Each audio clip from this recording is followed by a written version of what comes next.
안녕하십니까. 참 그리스도인 TV의 PD입니다. 여러분들 주변 사람들이랑 어떻게 잘 지내십니까? 저는 저 나름대로 생각하기에는 그냥 저냥 잘 지낸다고 생각을 하는데 가끔씩 그럴 때가 있습니다. 주변 사람들이랑 트러블이 생길 때가 있죠. 우리가 다 같은 인간인 이상 아무리 참고 인내해도 얼마나 언제나 즐거울 수는 없는 것 같습니다.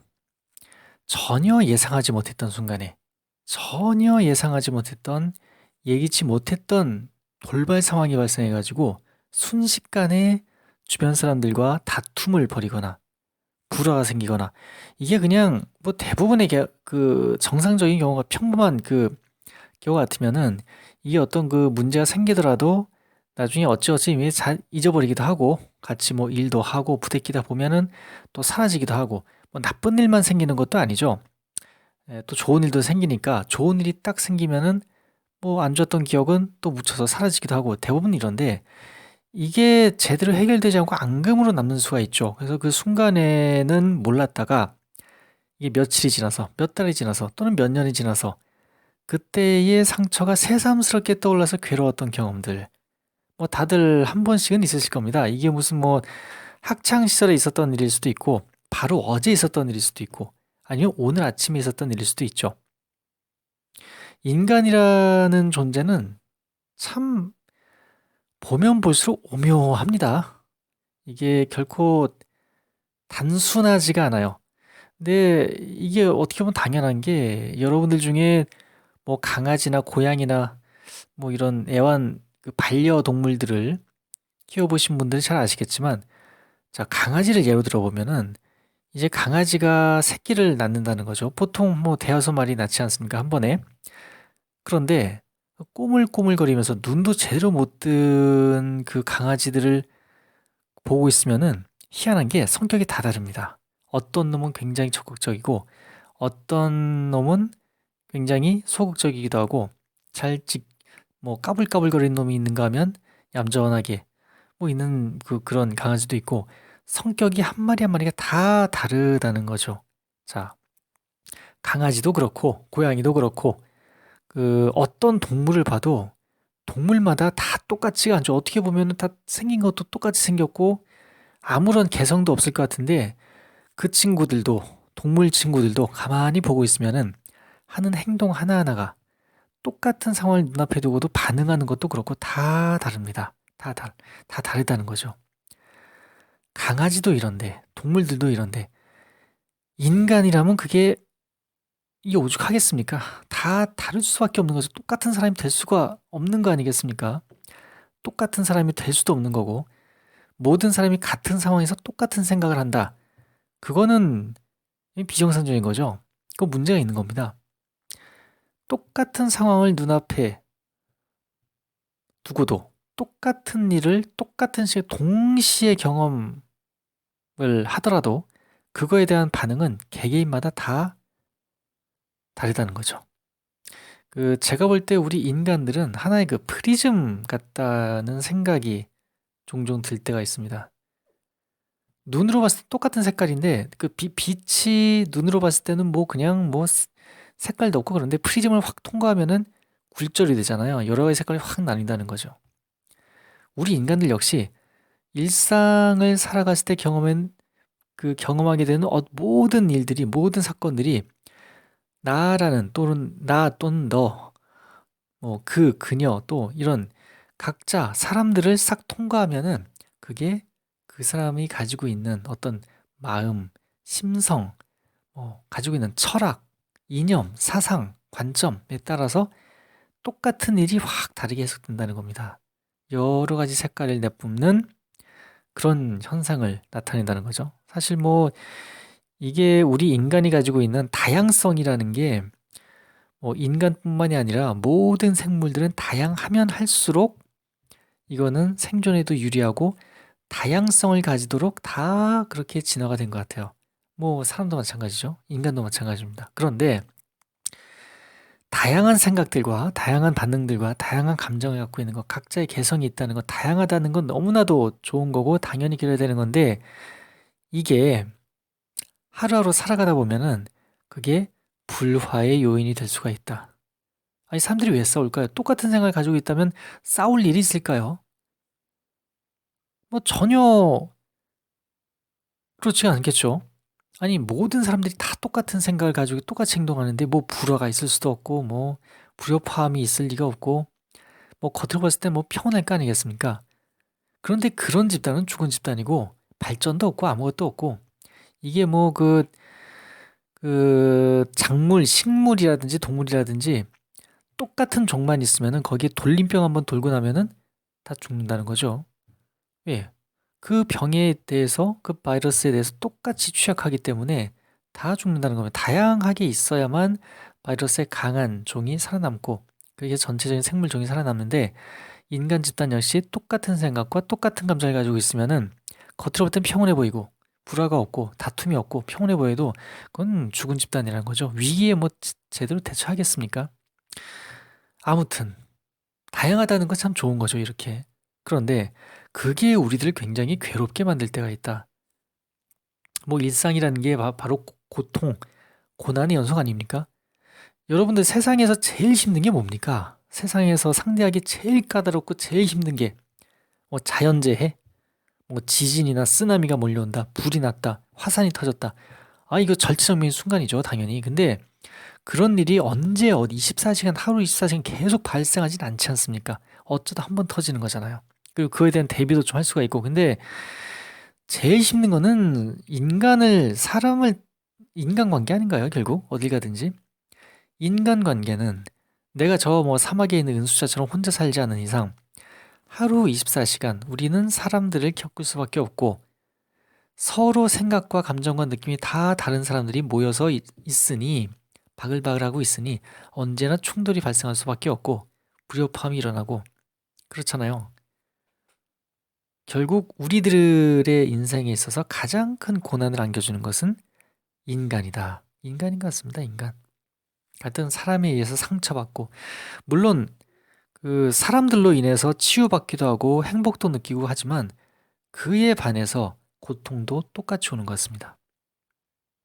그 예수님 시대에 세례자 요한이 뭐 함부로 뭐 박해를 받고 결국 옥에 갇혀서 결국 그 참수당해서 죽었는데 사실 세례자 요한은 기득권층이었을까요?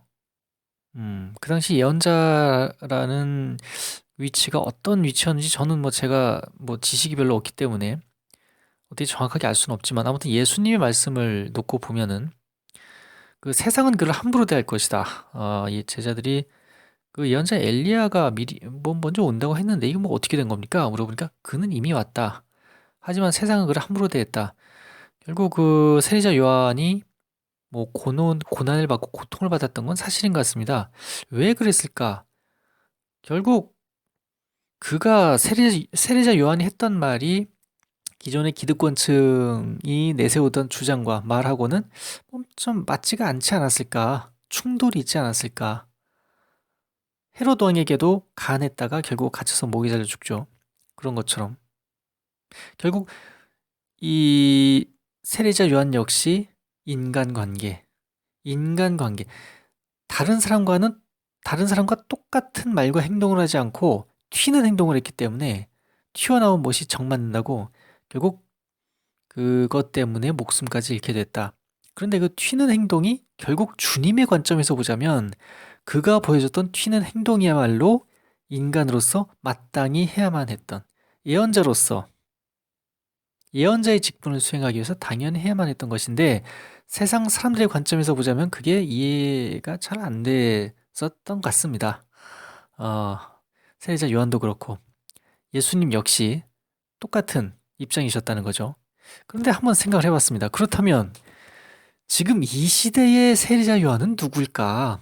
자, 세례자 요한이 언제나 사람들이 말과 행동, 생각에 반대되는 말을 그냥 뭐 했던 사람인데 내 주변에 있는 사람이 만약에 내 생각과 다른 의견을 낸다면, 그것 때문에 충돌이 벌어진다면, 과연 그때는 누가 세례자 요한이고 누가 기득권층일까요? 누가 세례자 요한이고 누가 세례자 요한을 박해했던 사람들일까? 사실 저의 일상을 돌아보면은 저 자신이 세례자 요한의 입장이 되는 경우는 거의 없는 것 같습니다. 저는 언제나 박해자의 입장에 있었어요. 지난번 예수님께서도 그 주님의 나라가 침노를 당했다, 폭행을 당했다, 공격당했다라고 하는데, 사실 저는 공격자의 입장이었고, 그리고 세례자 요한을 박해하는 박해자들의 입장에 서 있었습니다. 나와 생각이 다르다고 해서 공격하고, 물론 겉으로는 저보다 더 센 사람이라면, 저보다 더 위에 있는 사람이라면 겉으로는 제가 어떻게 얌전히 고분고분하겠죠. 근데 우리 그리스도인들이, 신앙인들이 중시해야 되는 거는 겉으로 보이는 어떤 말과 행동, 이것도 굉장히 중요한데, 내 속마음이 중요한 거 아니겠습니까? 내 원래 마음이. 왜냐, 주님께서는 어떤 분이십니까? 아니, 저희 머리카락 한 올까지도 다 세고 계신 분인데, 내가 아무리 내 말과 행동을 그럴듯하게 포장한다 한들 내 속마음이 이그러져 있다면, 겉으로는 그들에게 좋은 말만 하고 굽신거리고 나보다 더 세니까, 일단 저 사람한테 잘못 보이면 내가 죽으니까 그 앞에서 머리 조아리면서 무릎 꿇고 아이고 예 그렇습니다, 갖은 아양을 다 떨지만 내 속마음으로는 그 사람을 죽여도 골백 번은 죽였을 거다. 마치 세례자 요한을 박해하는 그 박해자들의 입장이 저의 속마음이라는 거죠. 저 자신의 속마음을 성찰해 보면은 정말 이건 박해자도 이렇게 끔찍한 박해자는 없습니다. 절대로 저의 마음, 그러니까 저의 육신, 나를 지배하고 있는 육신, 나를 지배하고 있는 나의 욕망은 절대로 다양성을 인정하지 않습니다. 겉으로는 고분고분해도 절대로 인정하지 않아요. 속마음으로는 나랑 다른 생각을 가지고 나에게 이게 아니고 이겁니다 라고 얘기하는 사람들을 가차없이 죽여버려요. 가차없이 박해합니다. 저 자신을 끊임없이 속입니다. 너는 피해자야. 너가 박해받고 있어. 너가 저 사람들로부터 고통을 받고 있어. 사실은 그 반대인데, 내가 저 사람들을 계속 박해하고 있는데, 정말 주님의 관점에서 보자면 제가 박해자고 제 주변에 있는 나와 의견 충돌을 일으키고 있는 사람들을 내가 죽이고 있는데, 나는 도리어 내가 희생양인 것처럼 나의 욕망은 나를 끊임없이 속이고, 또 동시에 내 주변에 있는 사람들을 끊임없이 죽여나갑니다. 결국 저는 박해자였어요. 저는 고난받는 종이 아니었어요. 제가 세례자 요한이 아니었습니다. 저는 세례자 요한을 박해하는 사람이었습니다. 욕망이라는 박해자, 육신이라는 박해자가 주님의 사람을 죽이고 공격하고 침략하고 박해하는데 동조했던 거죠. 자, 저는 앞으로 어떻게 살아야 될까요? 매일매일 이렇게 흔들리고 내 안에 있는 박해자에게 언제나 순종하는데, 내 안에 있는 박해자를 주님으로 모시면서 사는데, 이게 저에게 희망이 있겠습니까? 희망이 없다고 한다면 이것은 우리 신앙이 좀 반하는 것이 되겠죠. 우리에게 희망을 주시고자 예수님께서, 정말 주님께서 인간이 되시고 박해를 받으시고 돌아가시고 묻히시고 마지막에 부활을 하셨는데, 이걸 부정한다면 안 되는 거겠죠. 저는 하지만 내 안에 있는 뭐라고 해야 될까요? 육신, 욕망, 속사람, 이것은 이 사실을 언제나 속이려고 노력을 한다는 겁니다. 언제나. 그리고 저는 그 속임수에 넘어가요. 그래서 항상 박해자 입장에 서면서 나는 박해받는 사람이라고 착각을 하죠. 그래서 주변 사람들을 원망하고, 왜 나만 미워해? 끊임없이 남들과 나를 비교해가면서 왜 똑같은 잘못했는데 쟤한테는 아무 얘기 안 하면서 왜 나한테만 그래? 너 내가 만만해 보이는 거지? 끊임없이 피해자 코스프레. 언제나. 이건 질리지도 않은 것 같습니다. 맨날 그렇게 사는 거죠. 하지만 저도 신앙을 갖고 있고 주님 앞에 서 있는 가련한 한 마리 양에 불과하니, 언젠가는 저도 육신, 욕망의 노예 이 신분에서 벗어나서, 아니 이미 벗어나 있는 거죠. 벗어나 있는데 깨닫지 못하는 그런 아주 안타까운 상황에 있는 거죠. 언젠가 그냥 확 그냥 이게 깨어가지고 정말 주님께서 저에게 주시는 진정한 평온함과 행복함 그 안에서 내가 박해받는 게 아니라 내가 박해자였음을 진실되게 고백하고 나의 죄를 뉘우치고 진정 주님의 아들로 다시 태어나는 그런 순간이 빨리 오기만을 바랄 뿐입니다. 저도 그것을 위해서 기도할 것이고 제 영상을 보시는 여러분도 저를 위해서 기도해 주시기 바랍니다. 이상 참 그리스도인 TV의 이PD였습니다. 감사합니다.